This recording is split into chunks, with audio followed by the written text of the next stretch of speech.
You like Queen's Ride? Operation Minecraft!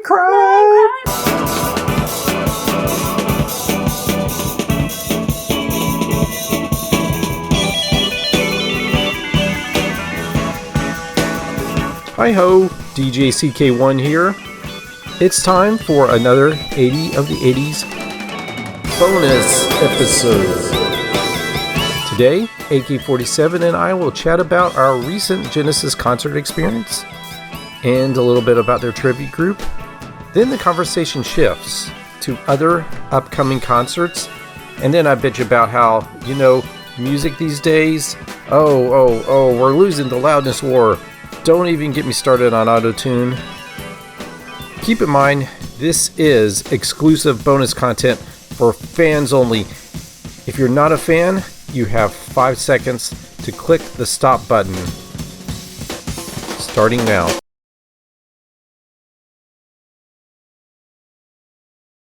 Surprise, this is a bonus episode. Woo-hoo. Because we take a little time. Too much time. So I thought this would kind of tide you over until we get our number 32 song and talk about that song and that group or that artist, whoever it may be. First, I also want to announce a lot of our listeners have been wondering whatever happened to Gobotron 2000. You keep kicking him out because he has these weird little habits. Yeah, really. But don't we all have weird little habits? Yeah, well, I'm kind of concerned because the fact that it's good that he corrects me, but the fact that he corrects me in real time, it's getting kind of strange.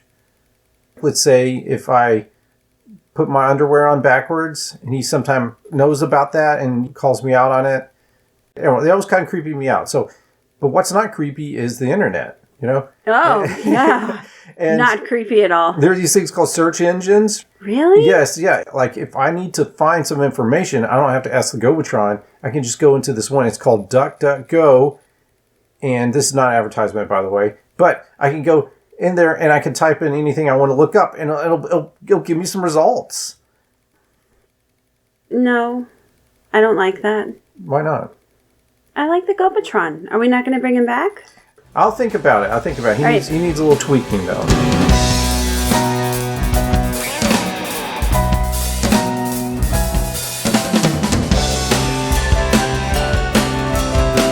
We're here to talk about 80s music. My favorite group of all time.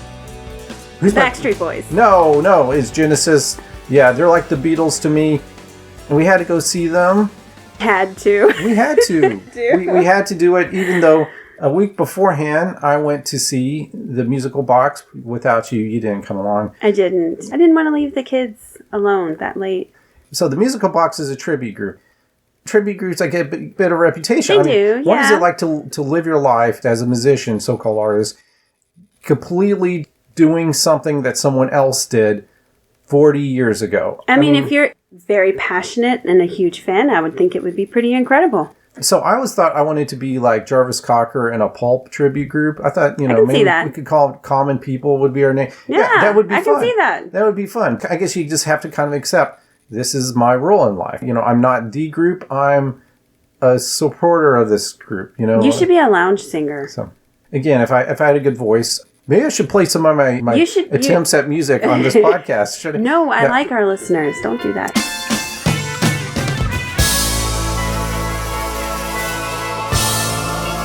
Anyway, so tell us about the Musical Box. I want to keep it brief because it was all from the 70s, which is what I wanted to hear. I'd go there. Most of the guys were like either my age or older. They were wearing black, and I don't know why is that like a thing these days for older? I don't know. And you can see license plates were from other states around us. There were probably hardcore fans who traveled to see this. Who are these guys who are also like really... It's like a community of people. Right, yeah, who are more into the classic Genesis music. I talked to guys next to me, and they, we all talked about some of our favorite songs. And, one guy said that he likes Trespass. That was his favorite. I was like, that blows my mind. I've never heard anyone who thought Trespass was their favorite Genesis album, but I guess it's possible. Yeah. But I had to say, no, sorry, you're wrong. No, I didn't say it like that. I'm sure you did. Knowing me, maybe, I was right up front. I think that really enhanced the experience. I'm not a musician, but I still like seeing the notes. Okay, let's say the guitarist. He was, I don't know the real guitarist's name, but he was playing the role of Steve. You get to see how Steve Hackett, how much of the Genesis music was based around the atmospherics of his guitar. Another player, Mike Rutherford, again, I don't know the name of the real guy in the tribute group, how much he had, because he was playing multiple different guitars. Sometimes he had a double neck guitar where he was playing bass and rhythm guitar, and just how incredible of a musician this guy was. And it made me think, wow, Mike Rutherford must be a really great bass player. I just don't really think about it that much. That's why I think this is probably one of my favorite musical gigs ever that I've ever seen, because it's a more intimate way to experience this music, and not only is the sound incredible, but you get to actually see them play their notes. Unfortunately, the keyboardist, you can't always see what he's doing. Yeah. That's okay. I guess just to summarize, because again, this is 70s music, the set list was material from 1970 through 1976. Trespass through Wind in the Wuthering. Wind in the Wuthering is one of my favorite albums of all time. It's up there. Sometimes it's hard to pick. It is really hard. They played some of my favorite tunes off of each one, and they performed the 22-minute long version of Supper's Ready, which, when they got to the Apocalypse section, it was really intense.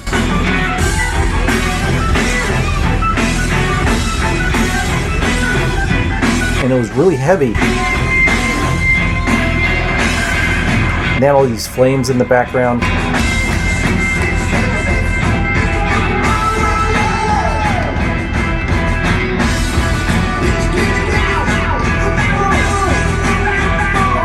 I thought, this is pretty metal. So it kind of goes to show how Genesis, they've influenced Iron Maiden and Rush. I can see that. I was disappointed that the singer didn't put on any of the Peter Gabriel costumes. I was going to ask about that. Which is key, and that's essential. So that was that's a big that was mess very up. much lacking. He's done it before. I don't know why he didn't do it on this tour. He didn't want to travel with all that. But he did say that on the next tour they'll do the entire Lamb Lies Down Broadway album, which has costumes and lots of elaborate stage props. So you'll be there imagery, for that one. Yeah. Maybe it'll make up for it that way. Maybe I'll go with you to the next one. You have to study, though. I have to study? You have to do your work. It's like school?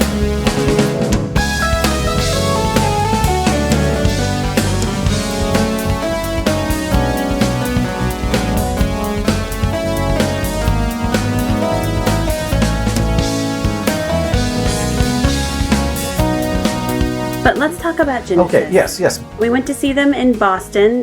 The cool thing about the show that we went to, we bought tickets for the first night, and apparently they sold so fast that they added a second night. And the second night apparently didn't sell quite as well. Yeah. So everybody who bought tickets to the first night, they were given free tickets to come back the second night, which was really cool. We weren't able to do that, though, because of our kids. And in a way, it would be neat. Again, I think it's when you're up close to the band, there's not that time delay. So Nick Collins, you could see him hitting the cymbal before you would hear the cymbal. And I was watching the video monitor more than I was watching the actual group. It was harder to see in the back, yeah. So it would have been nice to go back and sit closer. But I want to hear what you think, because, I like Genesis, but I'm not nearly as big a fan as you. I went to see Genesis back in 2007, which I thought that was going to be the last tour. And this set list was very, very similar.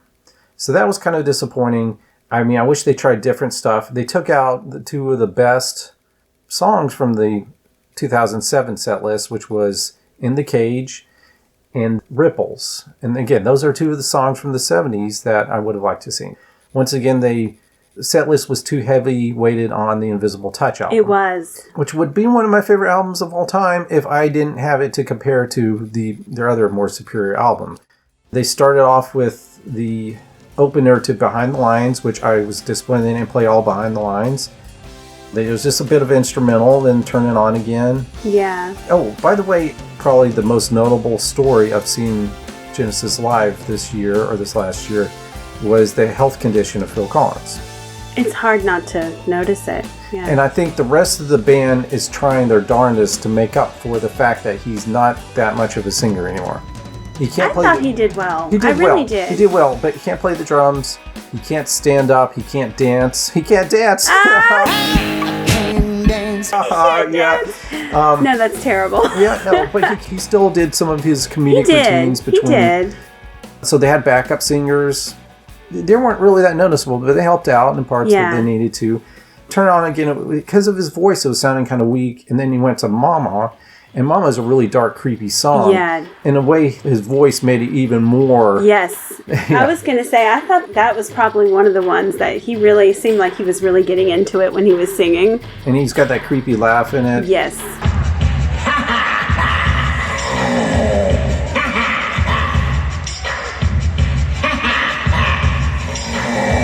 Also, by this point, we're noticing, like, oh my gosh, Nick Collins is one hell of a drummer. Holy crap. That would be one of the things from the concert that blew me away. Yeah. His son is incredible. It gives him more of a hard, heavy edge. Let's say some of the songs that have the instrumentals, like Home by the Sea, normally Phil and what was the other guy who would play drums for him? Yeah. Chester Thompson. Phil and Chester would both be playing drums at the same time. But Nick almost made up for it and made it even better. Yeah, you know? I guess we should clarify, because some people might not know that because Phil Collins is in such poor health, like you said, he can't do anything, he can't play the drums. And from what I read, he has difficulty even holding a microphone. But his son, Nick, took over drums for him. Yeah, he was amazing. This was due to Phil took cortisol shots, I think. And for his back. Yeah. It was for his voice. Oh. Because it helps your vocal cords, and then it ends up blowing out the cartilage in his spine or something like that. And anyway, so Mama, in a way, though, I couldn't help but to laugh because it almost sounded like he was like a baby crying for his binky, you know? Oh my God.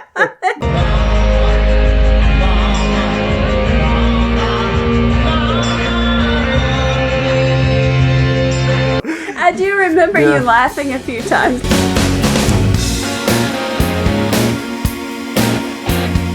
So Land of Confusion. I think this was one kind of became more noticeable how they're playing everything in the lower key. So it sounds a bit off because they're trying to lower the key so it matches his voice.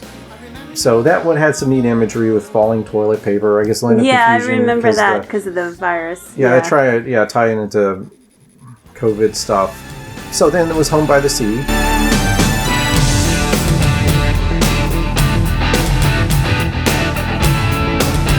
Kudos to the imagery. The light show was really neat and with some really neat special effects that I've never seen before. So again, they're trying to make up for, the lack of, Phil Collins' lack of him as a frontman, his abilities. In the past, the imagery that they would show for Home by the Sea was a bit like cheesier, like we're talking about like really bad 90s CGI.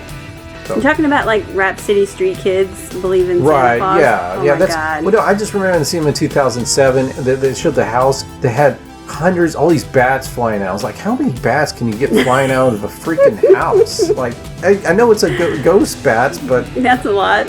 But this time it was enhanced and it went through a bit of the story of the song. But then the instrumental, which I don't like it, and this is one of my pet peeves, is how they always divide Home by the Sea and second Home by the Sea. And it's like, no, just call one song. It's because it's all tied together. Yeah, let it flow. And that was intense.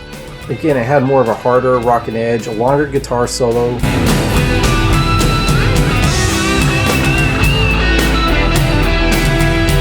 Fading Lights. A lot of Genesis fans will say that's our best song off of one of the worst albums, which is We Can't Dance. So that was nice to hear, but even if you listen to the original Fading Lights, which came out in 91, something about the key that's sung in, he has a little bit of a trouble. It's not like upper level notes, but a little higher than the mid-range. Yeah. And he was having trouble here.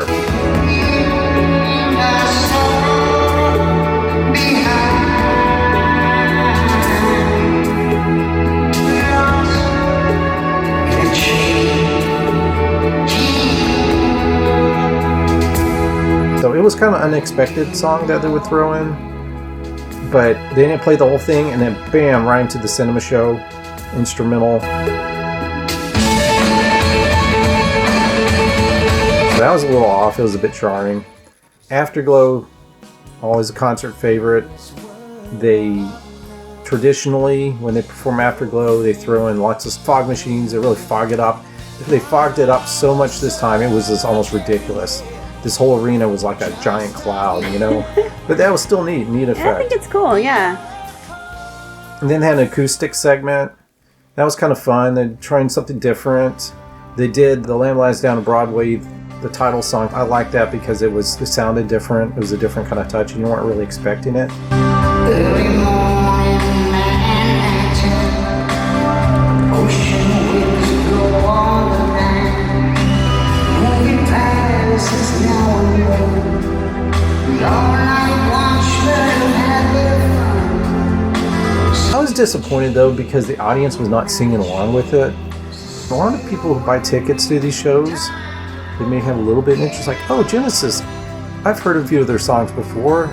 I've overheard it before. Like, think they're going to do In the Air Tonight? Or I've heard people say, like, to hear people shouting out, Tarzan! Do the Tarzan song. I'm like, no! And The Lamb Lies Down on Broadway, I wish more people would sing along to it. But again, this is more your mainstream fandom. Yeah.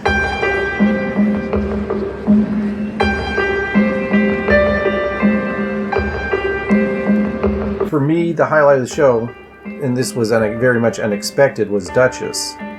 That's a song they haven't done since like 1980.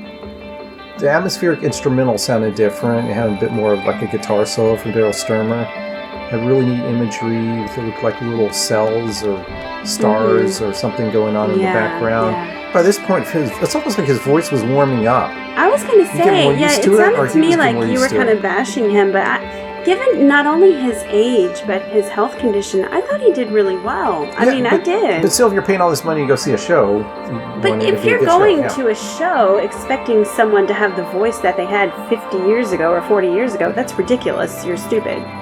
We've been to some shows where they sounded just as good as that. It was like David Gahan, from... Yeah, but not everybody can sound like that, Right. You can't go to a concert from people who've been famous for 30 or 40 years and expect them not to change. They're going to sound a little different. They may not dance the way they used to unless they're Andy McCluskey. But, His voice is held up, too. His voice is great. But going back to Duchess, I did have a spoiler alert. I did see what the set list was. I couldn't help myself. I know. Tisk. But for whatever reason, they did 2 shows in Chicago, and those 2 shows... they played Misunderstanding instead of Duchess. So you were worried. I was worried. I remember. Yeah, but why? Why? And again, if you're going to play maybe 2 shows in the city, maybe mix it up a little bit. Sorry, you Chicagoland fans.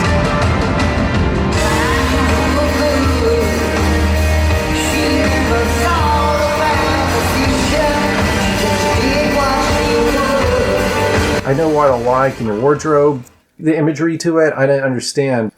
The album cover for Selling England by the Pound depicts the song, and the musical box did a really good job with showing animating the imagery and with Isle of Plenty, but I don't understand why these had these Tetris-like blocks in the background. But then, so you think, okay, maybe because they're going to transition into Domino, and that's the name of the tour, The Last Domino.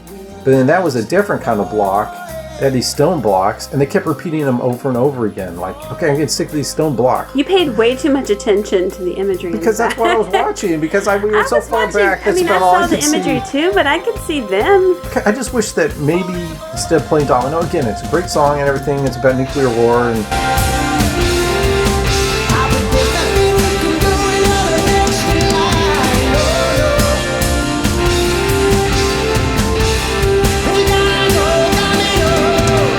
But I wish they would have said, let's take out that 10-minute Domino and maybe put in a 10-minute one for the Vine instead. It's okay. You can't always get what you want. Tonight, what makes that song is the instrumental. Probably one of my favorite 80s instrumental breaks.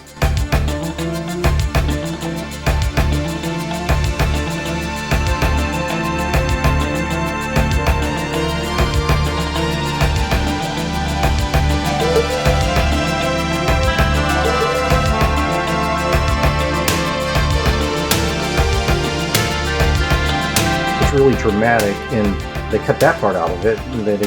They go straight into Invisible Touch. Like, yeah, it's a catchy tune. I Can't Dance. I can dance eyes. I mean, maybe I should just have fun with it. Maybe not take it so seriously. Yeah, I think that's sort of the point.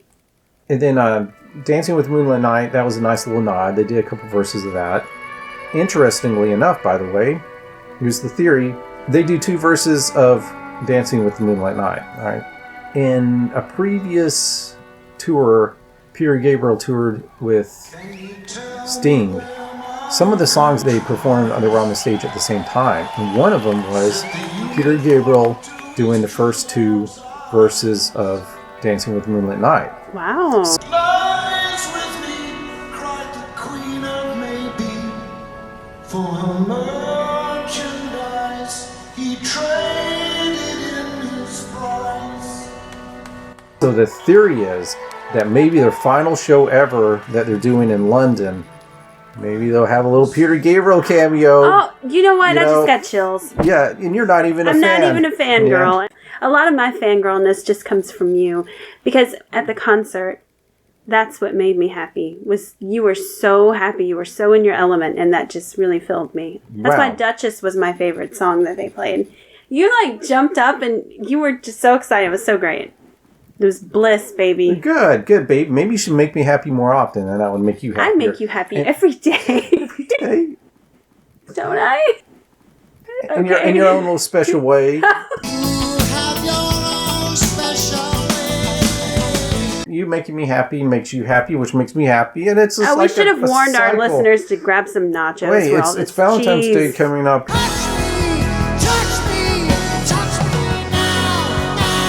It was interesting when, halfway through the show, he introduces the band. Did you notice who got the most applause? No. It was Tony Banks. Oh. Yeah. I've also read that's typical of most shows. He gets the longest applause breaks. I think because people realize that he is the core of the band. He's like the chief songwriter. Because when he wrote a lot of the songs, the chords that he uses gives it that unique Genesis sound. The epicness that, I really like. It was nice because his solo material is really, really underrated. It didn't do well for various reasons. I won't go into that. Okay, so that was our Genesis concert review.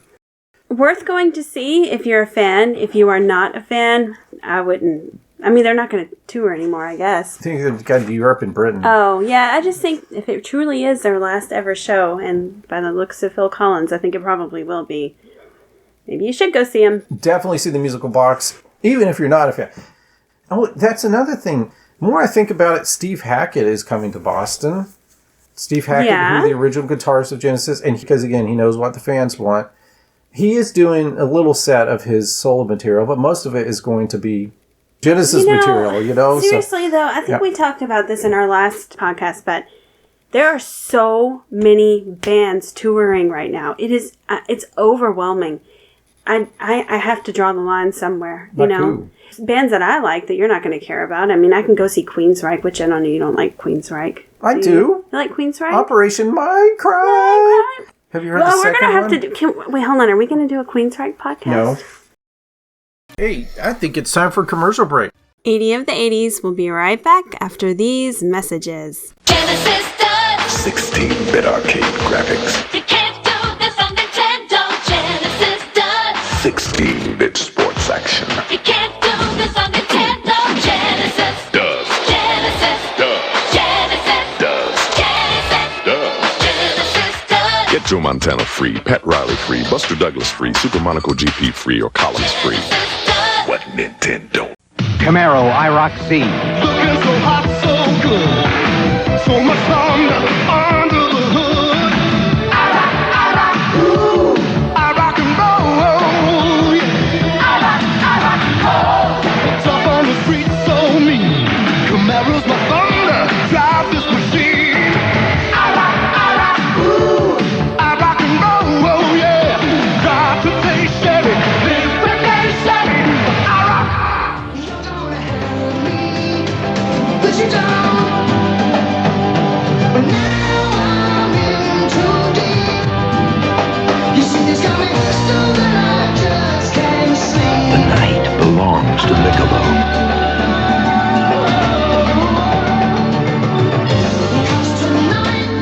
getting overwhelmed with the awesome concerts that are coming to Boston. And it's just, where do you draw the line? Who do you not go see? How can you not go see them? Do you know what I mean? No. Judas Priest and Queensryche together. Oh, wow. Together. I didn't know that. Yes. You didn't tell me this. Yes, I did. Oh, you did? Your first response is, why don't you just watch them on TV? A. B is, how much does it cost? I've already seen Judas Priest, and plus, it's not Jeff Tate. I know. No, this doesn't have Jeff Tate, but still, I mean, come on. Are we keeping a running tally here? Because that's awesome concert combo number 1. Okay. Awesome concert combo number 2. It's 2 bands I've seen before, but they're 2 really great bands. So it's Tears for Fears and Garbage together. Great combination. Fantastic They should have combination. a baby. Very kind of different, but Yes. so wonderful. Yes. Yeah, that is a weird combo. Yes. Yeah. The other one is... Okay, see, Journey for me is more of a nostalgia thing just because my mom was a big Journey fan. But Journey and Toto, I think, would be kind of... That's one I'd probably pass. But, you know, I mean, it'd be interesting, right? Okay, so they're actually going for the millennial audience there. Are they? And the Zillennial or whatever, Zoomer. For whatever reason, if you go to Spotify, or if you look up biggest hits, like the songs that are most played, you get Don't Stop Believing in Africa. Wow. And I wonder how many people are, like these younger folks who are really ignorant and stupid. Oh, jeez. Sorry. These young, uneducated whippersnappers are going to go and see that singer for Journey and think that he was Steve Perry or something. Again, but why does it matter? You know, he's not like a museum artifact. Steve Perry's pretty fantastic. But no, I've seen Journey before. Another concert that I would love to go to is Megadeth.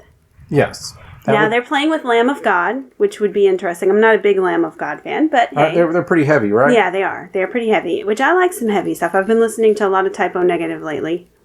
Yeah, but he actually sings. That's where I draw the line. If they actually sing, and they're not doing that guttural, the howling or the Cookie screeching, Monster, or thing. Alice Cooper's coming. I don't know who's opening for Alice Cooper, but that would be interesting. If he's doing like all of his gimmicks and the Welcome to My Nightmare, that's all you need. That would be pretty neat to watch. Yeah, that's really all you need. Again, he's 90, I think. I always assume if they're old, they're not going to be able to pull it off, you know. So the English Beat is another one that would be maybe interesting. So Rankin Roger is dead. I wonder how much of an English Beat it is. I don't know. Kiss is touring. You're not a big Kiss fan, though, right? No. For me, Kiss was more about their costumes, their image, than the actual music.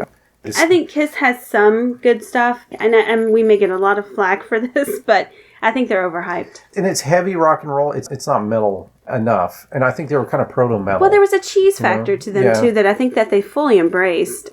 OMD, which we actually have tickets to, and unfortunately we might have to cancel that due to other conflicting things. Yes. Kraftwerk. It's like I have to pick. I visit my mom who I haven't seen in like 2 years, or do I go see OMD? Really. I said Kraftwerk. I don't know if you heard that. Yeah, I heard that. So I'm intentionally not going to that one. Why? Because you care about your marriage? Is that why? Yeah, I don't know if I can handle it. I don't want to be your sex object. No, but there are a lot of really great concerts, and it's time for us to get out and start living. All right. Not existing, living. Agree.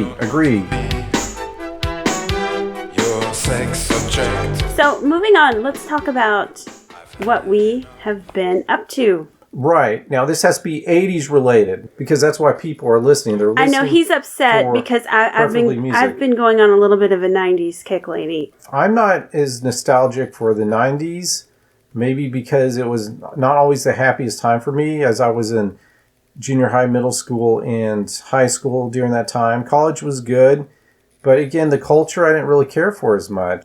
It wasn't all good. I don't like all of the 90s.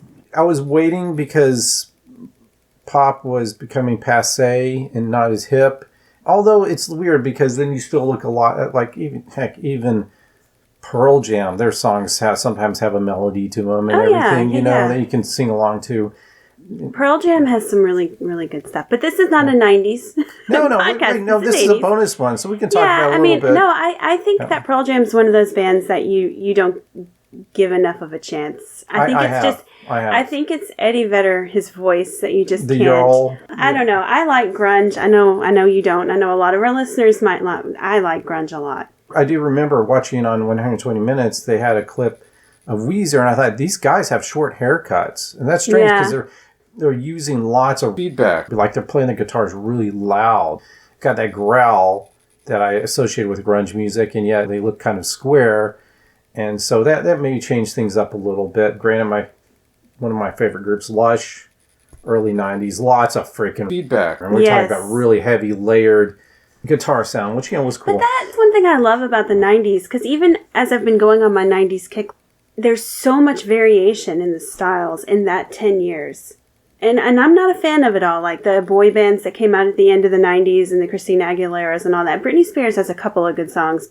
I'm not typically into that, but if you look at it as a whole, I just think it's really fascinating how varied those 10 years were musically. I mean, just all over the place. Right, and that's why when people say, oh, the 90s sound, and their heads go back to Nirvana, that's it. I mean, come on. Yeah, no, there's so much more. I mean, I think like Janet Jackson's The Velvet Rope was one of the top albums. I would have to go back. Maybe I could go go and look at like what the top singles and albums were. Probably not what you stereotypically expect definitely not. For the decade, but that maybe goes for other decades too. It is kind of weird how we arbitrarily will cut things off when there's a zero at the end of every year, put it into a new era. And are we even doing that anymore? Is anyone talking about the 20s? I mean, it actually has a ring to it, the 20s. People ignore the teens, then ignore the OEs. Yeah. Or the naughties, I think is what they call them in Britain or something. No one's saying, oh, this is the sound of the 20s, the new thing. It's kind of sad that the decades have lost their identities. Yeah, maybe so. But maybe that was because the 90s was so freaking varied. It was so really eclectic, Yeah, it was really hard to pin it down. Our culture is, I'm not saying it's stagnated, but maybe it's just so, it's gone so many, it's super eclectic, and it's so eclectic you don't even notice, or maybe we're being old here, but we don't really notice styles or trends anymore because there's so many choices and directions you can go in. Again, maybe this is just my age, I don't know, but to me the music today sort of all kind of sounds the same, even though some songs might have a deeper rap element to it and some of them might be a little bit more country sounding. I don't know if it's a production sound or if it's like just musically. They just kind of sound the same to me. It's really kind of embarrassing for me to even admit this, but I'm going to. When I was listening to a lot of 90s music, I was on YouTube and I had to step away to go to the bathroom. I came back and it was automatically playing one of the Backstreet Boys songs. And of course, instinctively, I run over to grab the remote to turn the crap off. But I stood there for a second completely fascinated because I thought, when this song came out, I hated it with a passion. But listening to it now, it's so much better to me, like night and day. I'm trying not to repeat myself too often on these podcasts, but my biggest pet peeve of all time, I think, would be dynamic range, the loudness war.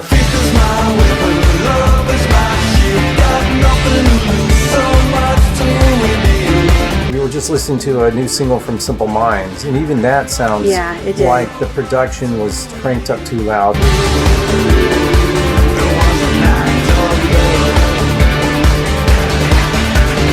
On our last episode, it was the Bananarama one, and I went through the new artists that are coming out with new songs, and when I upload it into Audacity so I can edit it and put in the clips, I can see what it looks like.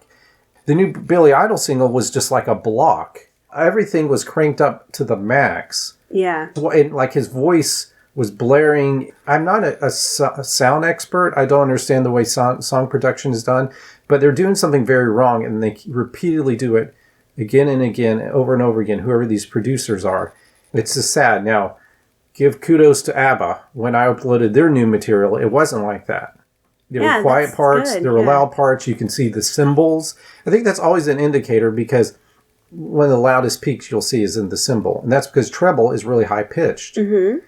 And if you can't see where the cymbals are, that means that the song is probably not produced properly. Because like treble, in any kind of space in the sound of a song, the treble is going to occupy it. It's going to fill in that space. Again, I don't know why the hell they're doing it. There must be a reason. I think it must be a monetary reason. Something about maybe when it's playing streaming, it's playing through your computer speakers, or I guess maybe most people listen to it these days. And the little, what's that? Here I'm sounding really old. iPod, the little iPod earbuds. That's what I was going to call them ear pods.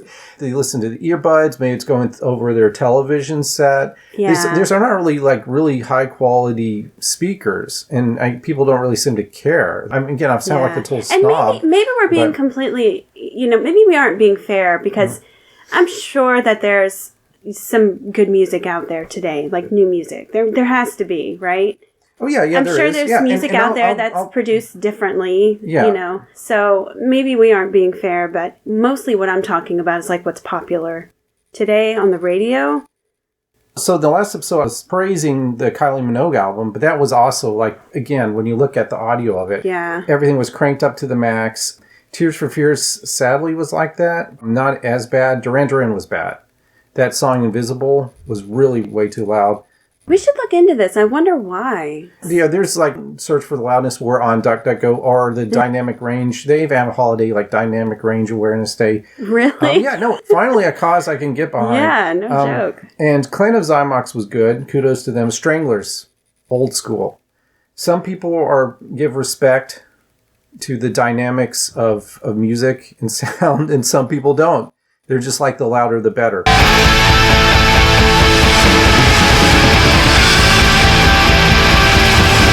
They say that the 90s album Oasis, what was the album that came out after Morning Glory? Are you talking about Be Here Now? Be Here Now. That was one of the ones that they claimed kind of started the trend of things being too loud.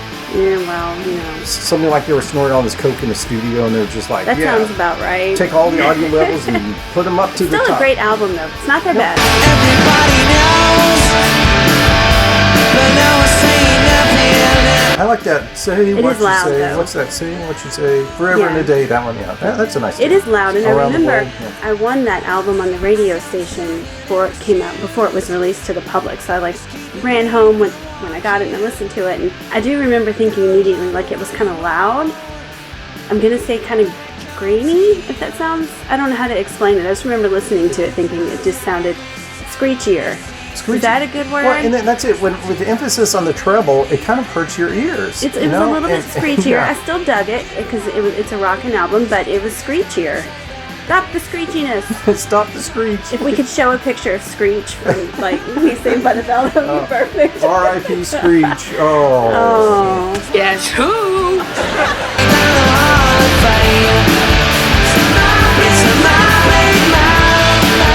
So here's something else that I super want to talk about. Sorry, Miss 47, but I've just been notified that too many non-fans are listening. So I have to end the bonus content, but we'll get to that song number 32 sometime in the future. Hey, you can always listen to more episodes at our website, 80ofthE80s.com, or wherever you got this from. Until the next song, this is CK1 thanking you for your power play.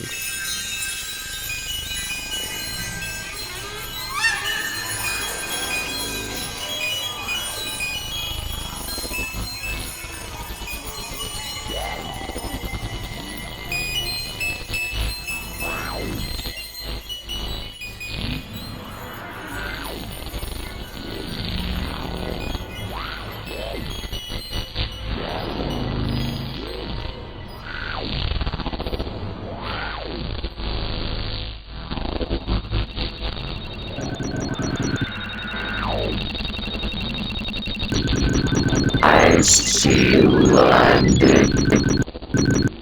I see France.